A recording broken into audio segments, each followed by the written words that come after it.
네, 반갑습니다. 일단 차트가 하락을 했죠.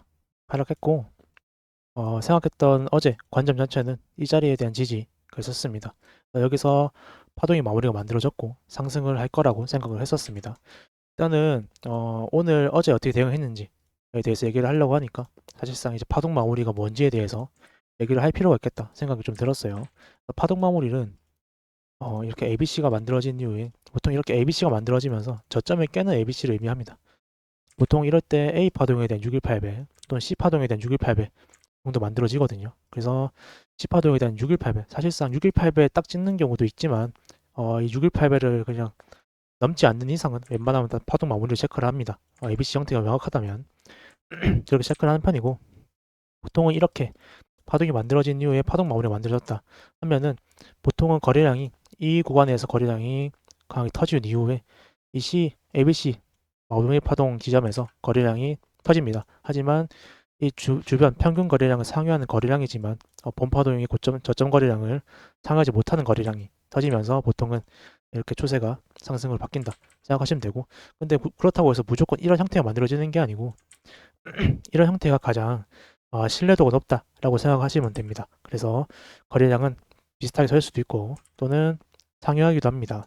근데 상회했을 때는 조금 신뢰도가 떨어지겠죠. 이 구간에서는 보통은 이렇게 ABCD가 가능한지 체크를 좀 하는 편이고, 이게 안 된다고 하면은 보통 이런 자리에서 이런 구간에 대한 저항이 발생하고 나서 빠지면서 추세가 ABCDE 형태로 추세가 연장되기도 한다 생각하시면 되고, 그래서 바닥 거래량 패턴은 가장 좋은 거는 거래량이 좀 줄어든 형태의 거래량 다이버전스가 발생하는 게 좋다 생각하시면 됩니다.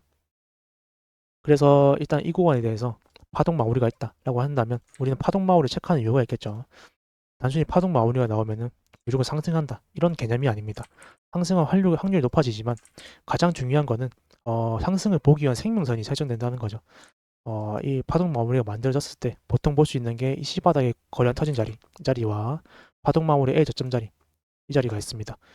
때에 따라 이렇게 된다면 이렇게 체크할 수 있겠죠. 또는 얘가 이만큼 올라가 있다면 이렇게 체크도 해야 되고, 그래서 내용이 다른데, 만약에 파동 마무리가 이렇게 좀 약간 C 바닥과 차이가 없다면 저는 대충 그냥 차이가 없으니까 박스 체크를 합니다.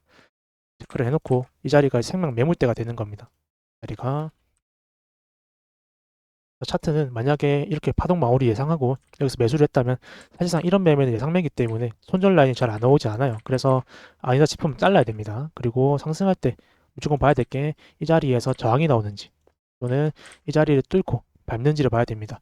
만약에 이 자리에 뚫었으나 얘가 추세로 의심할 수 있겠죠. 하지만 이 자리에 대한 저항이 발생한다면 이제부터 하락을 봐야 됩니다. 하락 봐야 되는데 보통 이런 자리들이 보통 비파동 고점에 대한 786과 382 자리 또는 전체 파동에 대한 382 자리로 체크할 수가 있어서 그래서 항상 제가 얘기하는 786 체크하면은 382 지지한지를 보죠. 그래서 이 피보나치 이유가 보통 382가 A 저점 자리다. 마무리 파동에서의 이런 생각을 하고 있기 때문에 항상 이렇게 체크를 하는 겁니다. 보면은 이 자리에 생명 매물대라는 걸 체크했었을 때 우리가 기대할 수 있는 무빙은 하방 볼 때 보통 이렇게 올라가고 ABC로 지지한 형태가 나오면 상승을 볼 수 있다. 만약에 상승했었을 때 다시금 뚫고 나서 A, B, C 올라가는 형태가 나와주고 다시금 뚫고 나서 저항 나온 형태 이렇게 기대할 수 있고요. 올라간 다음에 여기서 쌍봉 대가리가 형성되고 빠진 형태 또는 상승한 이후에 빠지고 나서 X구로 다시 빠지는 형태가 있습니다. 전체적으로 이런 형태가 좀 많고 이런 형태들 하나하나 다 기억을 하면 좋긴 해요. 근데 제 경험상 이런 형태가 많았다 생각을 하시면 되고, 그래서 파동 마무리 체크하는 이유는 이 생명 매물대가 만들어진다. 우리는 이 차트에서 생명 매물대, 바닥권에서 생명 매물대가 만들어지면은 어찌되었건 여기서 매수를 한다 한들 이 자리에 저항 나오게 되면은 어떻게 하면 되겠습니까? 도망치면 됩니다. 이런 기준들이 되고 매매할 수 있는 기준이 생기는 겁니다. 어제 구간에 대해 생각을 해보면 이 구간이 되겠죠. 전체적으로 보면은 문봉상 보겠습니다. 그랬을 때 이 자리에서 제가 이제 상방을 봤었고, 일단은 내려오는 파동에서 파동의 마무리 볼 수 있는 레벨, 그리고 본파동보다 거래량이 많긴 하지만 전체적으로 여기서 ABCD가 가능한 레벨이라 했었을 때 이제 여기 저점과 파동 마무리 A 저점 자리는 생명선이 됩니다. 그래서 이런 구간 체크할 수가 있다 보시면 되고, 이 자리가 중요한 생명선이 되는 겁니다 앞으로. 그리고 볼 수 있는 게 이 C 바닥, ABC 바닥에서 거래량이 많이 터졌기 때문에 얘는 한번 한번 얘가 떨어지더라도 한 번은 되돌림 올 가능성이 높다 생각하시면 되고, 거래량 터진 자리라는 거 생각하시면 됩니다. 상승할 때 어떻게 되는지. 상승하면서 여기서 한번 지그재그가 발생했다 라는 점에서 이 자리도 타겟팅이 됩니다. 대신에 이 자리는 파동의 규모가 작다. 얘가 한 파동의 규모죠. 했었을 때 한 번 더 되돌리면은 2차 되돌림 자리가 올 가능성이 있는 자리이기 때문에 무조건적으로 짧게 먹는 단타 개념으로 접근해야 되는 자리였다 생각하시면 되고, 여기서 ABC가 만들어지면서 여기서 분할 입절을 하고 이제 내려올 때 여기서 이제 조정이 만들어져야 된다 생각하면 되겠죠. 근데 그렇지 않고 그냥 빠지면서 이 구간에 저항이 발생했다. 그럼 얘가 하락을 할 수도 있겠구나 생각해야 됩니다. 그리고 그 이후에 한 번 더 저점 갱신하면서 파동 마무리가 만들어졌다. 그럼 우리 상승 볼 수 있겠죠. 그러면 이제 어떻게 되냐? 상승했다면 이제 여기 A 저점이 있죠. 이 자리도 파동이 마무리 아닙니까? 파동 마무리니까 이 자리에 대한 지지가 나올 것인가? 한 번 더 뚫렸다 생각하고 한 번 지지가 나오겠네요. 상승했습니다. 하지만 다시금 이 생명 매물대 구간에 대해서 상방으로 ABC가 발생했구나 생각할 수 있는 겁니다. 그러면 이제 이거를 기준을 해서 이제 차트가 큰 차트의 프레임에서 차트가 상승하는 힘이 사실상 여기서부터 꺾였지만 여기서 저항 나오는 것부터는 얘를 조정으로 체크했어야 됐다 생각을 하면 됩니다. 그래서 이제 이후에 차트가 만들어지는 걸 보면 이 바닥 거래량 이 거래량 신뢰할 수 있는 거죠. 이 바닥에서 거래량이 많이 터지면은 이 자리에 대한 지지가 발생한다. 만약 이 자리 거래량 적으면은 그냥 뚫고 내려갈 수도 있습니다. 이런 생각하면 되고, 이 자리 어쨌든 지지를 하고 ABC가 만들어졌으니 생명 매물대가 여러 개 만들어졌다. 그러면 여기가 진짜 레알 생명선 자리 생각할 수가 있는 겁니다. 차트를 계속 보는 겁니다. 계속 대응을 해줘야 되고, 지그재가 만들어지고 차트가 지금 하락을 하는데 여기서 지그재가 만들어졌죠. 네, 만들어졌습니다. 이거를 기준으로 다시금 얘가 상승할 수 있겠구나. 하지만 여기서부터는 추세가 많이 꺾였다는 거 인지해야겠죠. 그럼 A 저점 체크를 합니다. 저항이 나오는지. 저항이 나왔다. 그렇게 되면은 이제부터는 전체적으로 어느 구간 저항이 나오게 되냐 체크했던 행량에 대해서 또 저항이 나오게 됩니다. 그러면서 이 자리에서 쌍봉대가리가 형성됐다. 그럼 여기서부터는 이 자리가 쇼자리가 되는 겁니다. 그러면 제가 크게 봤었을 때 어, 내가 여기서 롱을 보고 있다는데 이 작은 분봉에서 어느 정도 추세 추적을 해본 결과 여기 쇼자리가 만들어졌다 한다면 우리는 다시금 매매를 이 방향을 보는 게 아니고 이렇게 보는 겁니다. 네. 그렇게 생각하면 되고, 그래서 어제 했었을 때 애초에 매매했었을 때 저는 숏은 못 잡았지만 손해가 나지 않았다. 애초에 다시 체크해보면 이 자리에 대해서 저항이 나올 때 저는 탈출했습니다. 이라고 잤어요. 그냥 잤습니다. 잤고 지금 구간에 대해서 해석을 좀 해보면 이제 여기서 파동 마무리가 만들어진 게 아니고 얘가 조정이었으니까 이 파동에 대해서 1대1로 빠지는 차트가 만들어지겠구나 생각을 하고 있고요. 얘가 1대1 자리가 됩니다. 그럼 이 자리가 어느 구간인지 체크를 해봐야겠죠. 일단은 여기 ABC A 고점 자리가 되겠네요. 그리고 이 자리도 마찬가지로 파동이 마무리입니다.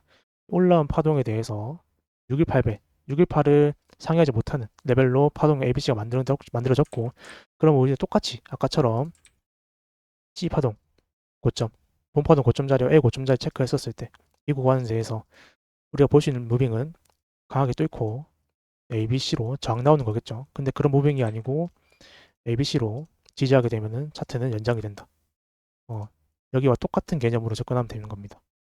그래서 지금 차트의 하락은 이 정도 보고 있긴 한데 일단 대파동이기도 해서 저는 경험상 이 대파동이 만들어지게 되면은 1대1 구간에서 안 멈출 수도 있다 생각을 해서, 마찬가지로 이 자리에서도 파동이 마무리가 만들어진다면, 그래서 파동 마무리가 만들어진다면 그걸 근거로 해서 다시금 생명선이 형성되겠죠. 이 자리에 올라타는지 보고 매매하고 다시 저항 나온 점 자르고 이런 식으로 매매 대응을 할 예정입니다. 그래서 파동 마무리를 단순하게 저점에서 대응하는 형태, 대응이 가능한 매매가 가능한 구간들이 파동 마무리인데, 어떻게 보면은 상승할 때 우리가 이렇게도 활용할 수 있습니다. ABC로 봤다면 여기서 비파동 저점에서 우리가 롱 매수를 했다 썼을 때 상승하는 과정에서 이런 구간 ABC가 온 이후에 이 자리에서 파동 마무리가 만들어진다. 그럼 우리는 1대 자리가 이 구간임에도 불구하고 이 자리에서 분할로 익절할 수가 있는 겁니다. 리스크가 생겼기 때문에 익절 같은 경우는 무조건 분할로 익절할 수가 있겠죠. 익절한 이후에 다시금 넥라인이 형성됩니다. 그리고 이 자리를 뚫고 저항 나오게 되면 이때부터는 저는 여기서 롱을 완익하고 나서 단기간 추세가 여기서 A 파동이 만들어졌다 볼 수 있는 거죠. 그리고 여기 조정이 만들어졌다 한다면 추세 조정, 추세로 하락하는 거, 이 하락을 먹고 난 이후에 다시금 상승방 추세를 본다. 이런 개념으로 접근할 수도 있고 합니다. 저 같은 경우는 여기서 파동 마무리 보면은 완전히 그 50% 정도 또는 분할로 익절을 하고 난 이후에 넥라인을 그어놓고 이 자리에 저항 나오게 되면은 완익을 하고 숏 잡고 ABC가 나오면은 여기서 롱 잡고 이런 식으로 매매하는 걸 좀 선호하는 편인 것 같아요. 그래서 파동 마무리를 체크하는 이유는 일단은 대응하기 위해서다. 우리가 매수 심리에 대해서도 대응할 때 매매를 했다면 이 자리에서 어떤 형상이 일어나는지에 따라서 매매를 할 수 있고 또 우리가 분할 익절할 때도 어, 충분히 사용할 수 있는 어떤 개념이다 생각을 하시면 파동 마무리를 굉장히 잘 활용할 수 있을 것이다 생각하면 될 것 같습니다.